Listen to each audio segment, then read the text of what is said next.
செய்வினை, பில்லி, சூனியம், ஏவல், வசியம் எல்லாம் யாரிடம் பலிக்காது தெரியுமா என்பதை இந்த வீடியோவை முழுமையாக பார்ப்பதன் மூலம் இதற்கான பரிகாரம் என்ன என்பதையெல்லாம் இந்த வீடியோவை முழுமையாக பார்ப்பதன் மூலம் நீங்கள் தெரிந்து கொள்ளலாம். பில்லி என்ற மாந்திரீகம் என்ற உடன் நாம் நினைவுக்கு வருவதே இந்த வார்த்தைகள் தான்.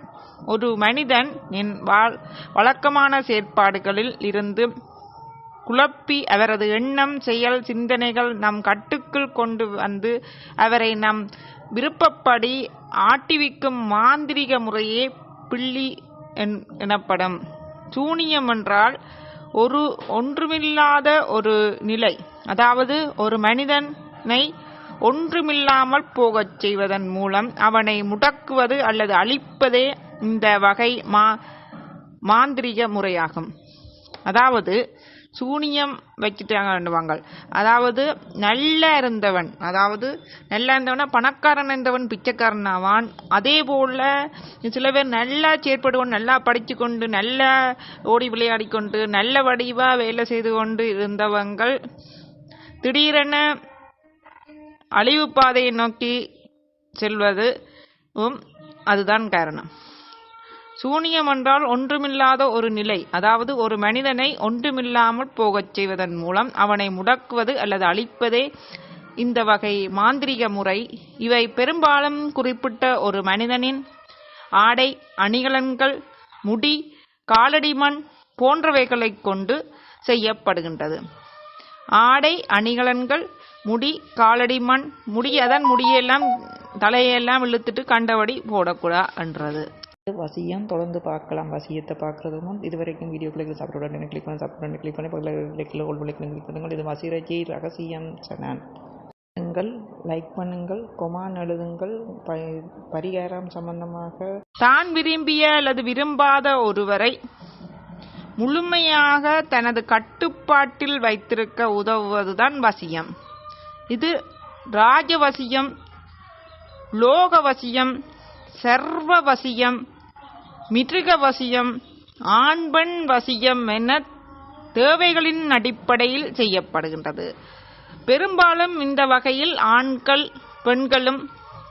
பெண்கள் ஆண்களுக்கும் செய்கின்றனர். இந்த வசியம் பெரிய அளவில் ஏமாற்றும் வேலைகள் ஏமாற்றுவதும் இந்த வகையினரே. இந்த வசியம் செய்பவர்களே.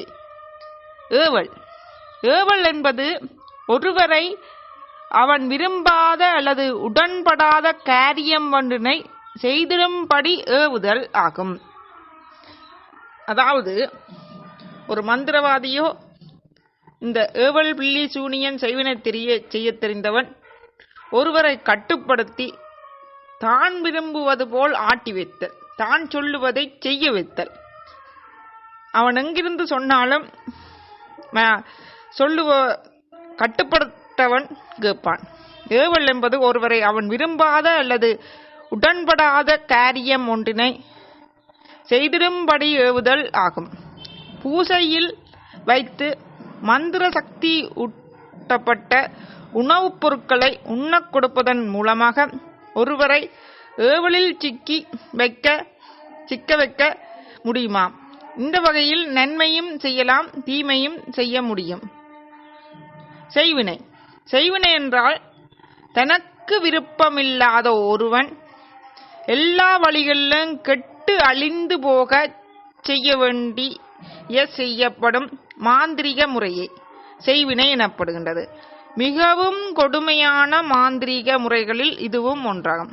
வைப்பு இதுவும் செய்வினையை போன்றே மந்திர சக்தியூட்டப்பட்ட பொருட்களை ஒருவரின் இருப்பிடத்தில் அவருக்கு தெரியாமல் வைத்து அதன் மூலமாக அவருக்கும் அவருடைய குடும்பத்துக்கும் கெடுதல் செய்வதே வைப்பு முறையாகும். பூசிக்கப்பட்ட ஜந்திர தகடுகள், மருந்துகள் போன்றவை இவ்வாறு வைக்கப்படுகின்றன. இவை தவிர இறந்து போனவர்களின் ஆவிகளை கூட கொண்டு செய்யப்படும் மாந்திரிக முறைகளும் இருக்கின்றன. மனோவசியம் ஒருவரின் மனதை வசியப்படுத்துதல், கட்டுப்படுத்தல், தான் நினைத்தபடி ஆட்டி வைத்தல், தான் சொல்வதை செய்ய வைத்தல் மனோவசியம் ஆகும். தான் சொல்வதை செய்ய வைத்தல், ஒருவரின் மனதை வசியப்படுத்துதல் மனோவசியம் ஆகும். செய்ய என்ற சந்தேகம் ஏற்படாமல் செய்தல். மனோவசியம் என்பது ஒரு ஆளின் மனதை கட்டுப்படுத்தல். மனநலம் குன்றுதல். மனநலம் பற்றியும் மனநோய்கள் குறித்தும் இந்த அதாவது செய்வன சூனியம் ஏற்படுவதனால் சிலவருக்கு மனநோய், கனவு காணுதல், கனவு கண்டு எழுந்து நடந்து செல்லுதல்,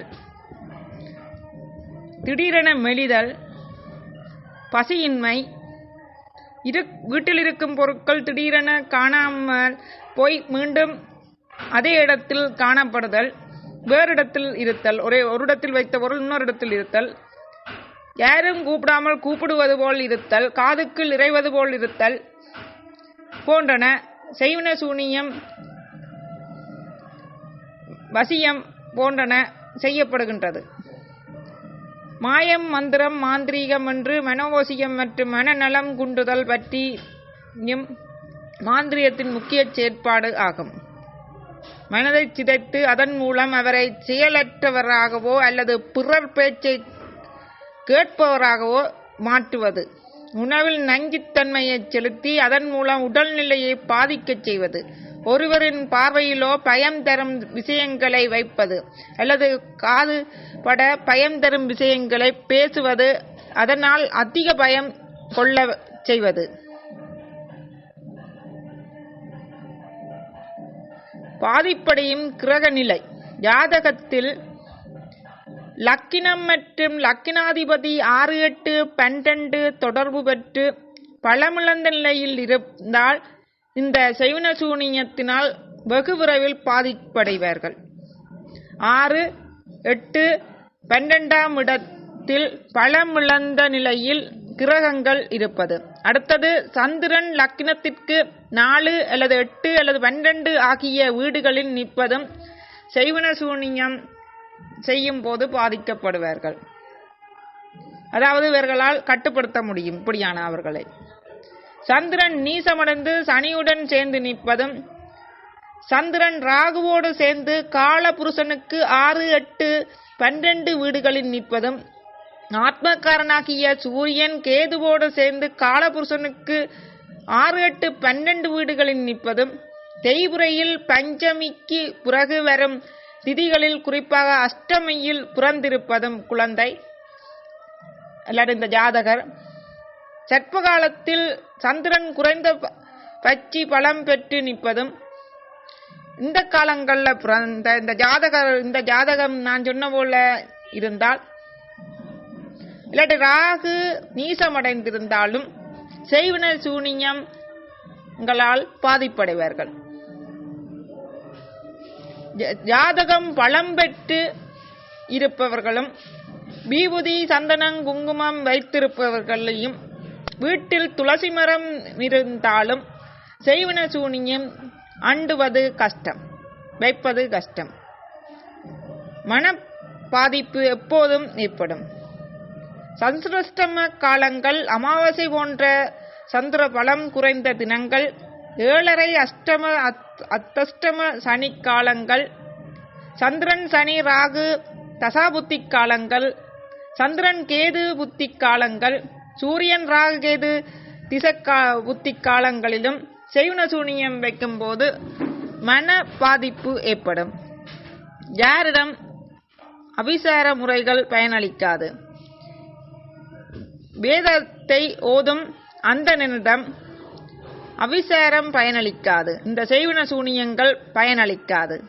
அதாவது வேதியர்கள் அனைவரும் குருவின் ஆதிக்கம் நிறைந்தவர்களாக, வியாழ பகவானின் தட்சணாமூர்த்தியின் பார்வை அனுக்கிரகம், குருவின் பார்வை அனுக்கிரகம் பெற்ற ஜாதகத்தை உடையவருக்கும் செய்வன சூனியம் பாதிக்காது. குரு ஆதிக்கம் நிறைந்தவர்களிடம் தெய்வாம்சம் நிறைந்திருப்பதால் அவரிடம் அபிசார வித்தைகள் பயனளிக்காது. தற்கால அறிவியலில் சார்ந்த மனோவசிய முறைகளும் கூட குரு ஆதிக்கம் நிறைந்தவர்களிடம் பயனளிக்காது. ஏனென்றால் அவர்கள் சிறந்த மனோத்திரத்துடன் சிந்தனையாளர்களாகவும் இருப்பார்கள். காயத்ரி மந்திர ஜெபம் செய்பவர்களிடம் காயத்ரி மந்திரம் ஜெபம் செய்து கொண்டே இருந்தால் அந்த வீட்டுக்கும் சரி அந்த குடும்பத்துக்கும் சரி அந்த வீட்டில் அந்த காயத்ரி மந்திரம் ஒலித்து கொண்டிருப்பதனால் அல்லது அந்த மந்திரத்தை சொல்லிக் கொண்டிருப்பவருக்கும் சூனியம் பலிக்காது, செய்ய முடியாது. ராகுவின் நட்சத்திரங்களான திருவாதிரை, சுவாதி மற்றும் சதயத்தில் பிறந்தவர்களிடமும் செய்வன சூனியம் வைக்க முடியாது. ராகு உச்சம் பெற்றிருப்பது ஜாதகத்தில் செய்வன சூனியம் வைக்க முடியாது. ஆனால் நீசம் பெற்றிருந்தால் வைக்கலாம். அதே போல ராகுவின் நட்சத்திரங்களான திருவாதிரை, சுவாதி மற்றும் சதயத்தில் பிறந்தவர்களிடமும் செய்வன சூனியம் வைக்க முடியாது, செய்ய முடியாது. கேதுவின் நட்சத்திரங்களான அஸ்வினி, மகம் மற்றும் மூல நட்சத்திரங்களில் பிறந்தவர்களிடமும் செய்வன சூனியம் நெருங்காது. லக்னத்தில் ராகு அல்லது கேது இருப்பவர்கள், கிரக காலங்களில் பிறந்தவர்கள், உணவில் காரகன் சந்திரன், தாய் அல்லது மனைவி மற்றும் நெருங்கிய இரத்த சொந்தங்கள் சமைத்த தவிர மற்ற இடங்களிலும் மற்ற உணவுகளையும் சாப்பிடாதவர்கள், யோகா பிராணாயாமம் தியானம் செய்பவர்களிடமும் அபிசார வித்தை பயனளிக்காது. அதாவது லக்கினத்தில் ராகு அல்லது கேது இருப்பவர்களிடமும் இந்த அதாவது செய்வன சூனியம் பயனளிக்காது.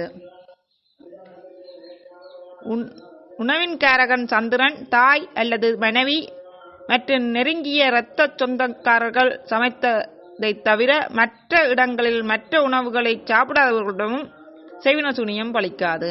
இதற்கான பரிகாரங்கள் என்ன? குலதெய்வ வழிபாடு மற்றும் பித்ருக்கள் வழிபாடு. முதலாவது பரிகாரம் செய்வன சூனியத்துக்கான இலகுவான பரிகாரம். அதாவது செய்வன சூனியம் வைத்திருந்தால் குறையிறத்துக்கு, செய்வன சூனியம் வராமல் உங்களுக்கு சகல பிரச்சனைகளை தீர்ப்பவர் உங்கள் குலதெய்வம் தான்.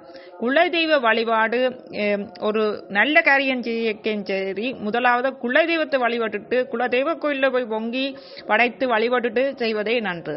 குலதெய்வ வழிபாடு மற்றும் பித்ருக்கள் வழிபாடு ஆகும். ராகு கேதுக்கள் ஆதிக்கம் கொண்ட ஸ்ரீ லக்ஷ்மி நரசிம்மர் வழிபாடு மற்றும் பிரித்தியங்கிர வழிபாடு மற்றும் காளி வழிபாடு, மன்னோபலம் தரும் திருக்கடையூர் அபிராமி வழிபாடு மற்றும் குணசீலம் திருப்பதி வழிபாடுகள், காயத்ரி மந்திரம் போன்றன இந்த செய்வன சூனியத்திலிருந்து பாதிப்பை குறைக்கும். சந்திரனுக்கு வரமளித்த சந்திர மௌனலீஸ்வரர் மற்றும் காமாட்சி வழிபாடுகள், மனதை ஒருமுகப்படுத்தும் தியான பயிற்சிகள், சந்திரனுக்கு அதிதேவதையான அம்பாள் ஸ்ரீ லலிதா பரமேஸ்வரியின் ஸ்ரீ லலிதா சமஸ்டநாமம், அபிராமி அந்தாதி, துர்கா தேவிக்கான சமஸ்டராங்கள், துர்க்கையம்மன் பூசைகள், குங்கும அர்ச்சனைகள் துர்க்கையம்மனுக்கு, ஸ்ரீ சக்கரம் இவற்றுடன் பழம்புரி பசு இவற்றை பூஜிப்பவர்கள், பசுமாட்டை வணங்குதல் ஆகியவர்களுக்கு இந்த செய்வன சூனியம் ஆகியவர்களிடம் நெருங்குவது கஷ்டம். மனதை ஒருநிலைப்படுத்துங்கள். மொத்தத்தில் எந்த மந்திரம் ஜபித்தாலும் எக்காரியம் செய்தாலும் மன ஒரு நிலையோடு மன ஒன்றி செய்தால்தான் சித்தியுண்டாகும். ஒரு மந்திரத்தை சொல்லிக்கொண்டு பல மாறு மனதை ஓட விட்டு கொண்டு பல பேரை திட்டிக்கொண்டு சொல்லுவதனால் கோயிலுக்கு சென்றான மந்திரம் சொன்னான ஒரு பிரயோசனம் இல்லை. மனமது செம்மையானால் மந்திரம் செவிக்க வேண்டாம் என்ற அகத்தியாரின் வாக்குப்படி மனதில் பல எண்ணங்கள் ஓடாமல் அதை ஓர் நிலைப்படுத்துவதே மனோவசியம் மற்றும் அவிசாரத்தோஷங்கள் நீங்க சிறந்த வழிபாடாகும். மனதை ஒரு நிலைப்படுத்துவது தியான பயிற்சிகள் ஆகும்.